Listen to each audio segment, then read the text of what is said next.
এটাকে উপেক্ষা করে জনজীবনের যে সমস্যাগুলো, মানুষের যে সমস্যাগুলো, এই সমস্যাগুলো নিয়ে একটা বিরাট মিছিল আগরতলা শহরে বিভিন্ন পথ পরিক্রমা করে এখানে আপনারা জেলা শাসকের কাছে এখানকার মানুষের সমস্যাগুলো তুলে ধরার জন্য এসেছেন।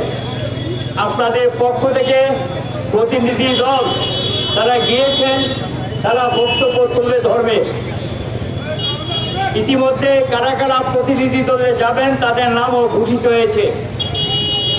বন্যা বিপর্যয় আমাদের রাজ্যে নতুন না, এর আগেও বন্যা হয়েছে, তবে এবারকার বন্যা এটা ভয়ঙ্কর, প্রলয়ঙ্করী এবং খুব বড় বেশি বন্যা বলে আমরা মনে করি। এই বন্যায় গোটা রাজ্যের প্রায় অর্ধেক মানুষ ক্ষতিগ্রস্ত। কয়েকটা মহকুমা বাদ দিয়ে অধিকাংশ মহকুমা জেলাগুলো নানাভাবে সেখানকার মানুষ বন্যায় আক্রান্ত হয়েছেন বা ক্ষতিগ্রস্ত হয়েছেন এবং এই বন্যার্তদের সাহায্যের দাবিকে সামনে রেখে ইতিমধ্যে আমাদের কর্মীরা এগিয়ে এসেছেন, আমাদের সমর্থক দরদিরা এগিয়ে এসেছেন। বন্যা হতে পারে এই সম্পর্কে আবহাওয়া দপ্তর থেকে আগে একটা ভবিষ্যৎবাণী ছিল, কিন্তু আমাদের রাজ্যের সরকার এটা মানুষকে যেভাবে অবহিত করা দরকার সেভাবে মানুষকে অবহিত করেননি এবং আগাম সতর্কতা যেটা দেওয়া দরকার ছিল সেই সতর্কতা দেননি। 1983 সালে একটা বন্যা হয়েছিল, সেই বন্যায়ও মানুষকে আমরা আগাম সতর্ক করেছিলাম, সেটাকে মোকাবিলা করেছি। ইতিমধ্যে 33 জনের মতো মানুষ এই বন্যায় মারা গিয়েছেন। যারা মারা গিয়েছেন তাদের প্রতি আমরা সমবেদনা জানাচ্ছি জমায়েতের পক্ষ থেকে। এতগুলো প্রাণ গেল, এটাকে তো আটকানো যেত যদি আগাম ব্যবস্থা সরকারের দিক থেকে থাকতো। মানুষকে বন্যার সময় কিভাবে উদ্ধার করতে হয়, কিভাবে যেখানে বন্যা থেকে রক্ষা পাওয়া যায় সেখানে নিয়ে যেতে হয়, তার জন্য আগাম ক্যাম্প করতে হয় এবং যে এলাকাগুলো নদীর পার্শ্ববর্তী এলাকা সেখান থেকে মানুষকে বুঝিয়ে সরিয়ে নিতে হয়। এটা সরকারের দায়িত্বের মধ্যে পড়ে। আমরা লক্ষ্য করলাম সরকার সেই দায়িত্ব পালন করলেন না।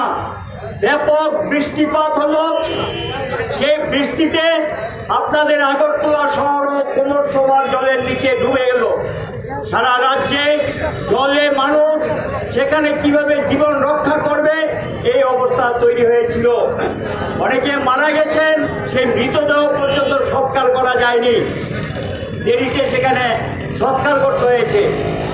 একটা পরিস্থিতি যে ভয়ঙ্কর তৈরি হয়েছিল, এটাকে রক্ষা করার জন্য কিভাবে মানুষকে বাঁচানো যায়, এটা সরকারের দিক থেকে যদি আগাম কিছু ব্যবস্থা থাকতো তাহলে এত ক্ষতি হতে বলে আমাদের মনে হয় না। যাই হোক, আমাদের যারা বামফ্রন্টের কর্মী নেতারা তারা তাদের সাধ্য অনুযায়ী বন্যার্ত মানুষকে রক্ষা করার জন্য এগিয়ে এসেছেন এবং একজনের জীবন তো বিপন্ন হলো। গত পরশুদিন আইএলএস হাসপাতালে সে মারা গেছেন, সোনামুড়া মহকুমা। সে একটা মানুষকে বাঁচাতে গিয়ে তার জীবন উৎসর্গ করেছেন। এখানেও আগরতলা ইন্দ্রনগর এলাকায় এই ধরনের একটা ঘটনা ঘটেছে। আমরা এখন এই বন্যা নিয়ে রাজনীতি বা দলবাজি করতে চাই না, কিন্তু মানুষের কথা বলাটা যদি দলবাজি হয় কি করা যাবে?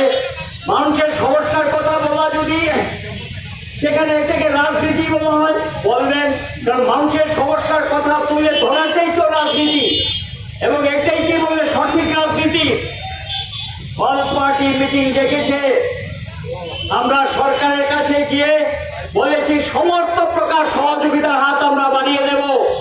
সেই মিটিংয়ে বামফ্রন্ট তথা সিপিএম এর পক্ষ থেকে আমরা বলেছিলাম যে এই বন্যার্তদের জন্য যেখানে যেখানে ক্যাম্প দরকার সেখানে ক্যাম্প খুলতে হবে, তাদের প্রয়োজনীয় শিশু খাদ্য এবং মহিলাদের এবং মানুষদের যারা এক কাপড়ে বেরিয়ে এসেছেন তাদেরকে সেখানে বস্ত্র দেওয়া, থাকার ব্যবস্থা করা, রান্না করা, খাদ্য পরিবেশন করার জন্য দাবি জানিয়েছিলাম। আমরা বলেছিলাম গোমতী জেলা সিপাহীজলা জেলা, পশ্চিম জেলা মারাত্মকভাবে ক্ষতিগ্রস্ত হয়েছে এবং তার পাশাপাশি খোয়াই জেলা, ধলাই, ঊনকোটি এবং উত্তর জেলাও ক্ষতিগ্রস্ত হয়েছে।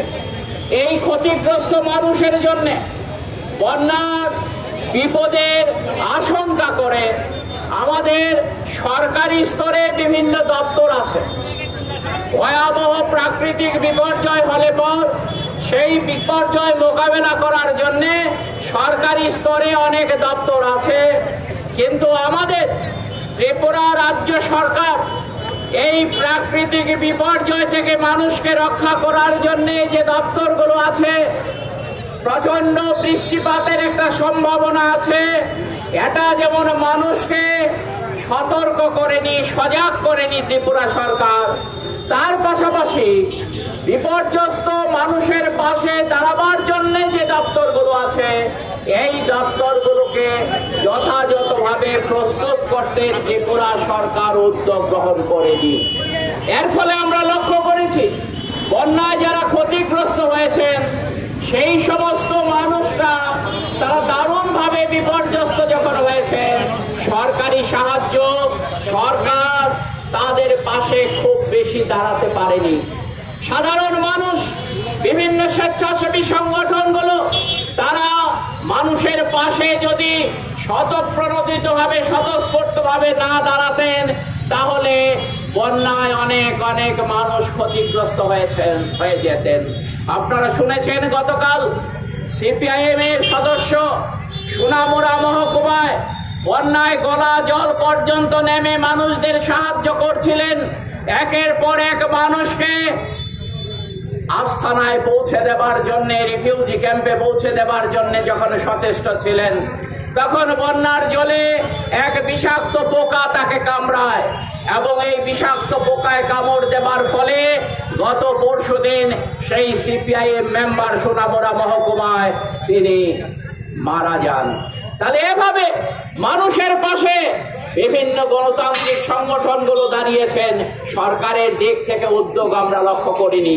আর এখনো বন্যার জল নেমে গেলে পরও এখনো বহু ত্রাণ শিবিরে মানুষের আছেন, সেই মানুষদের রক্ষা এবং যারা বাড়িঘরে ফিরে গেছেন তাদেরকে বাঁচানোর জন্য, তাদের বাড়িঘর তৈরি করে দেওয়ার জন্য সরকারের দিক থেকে ব্যক্তিগতভাবে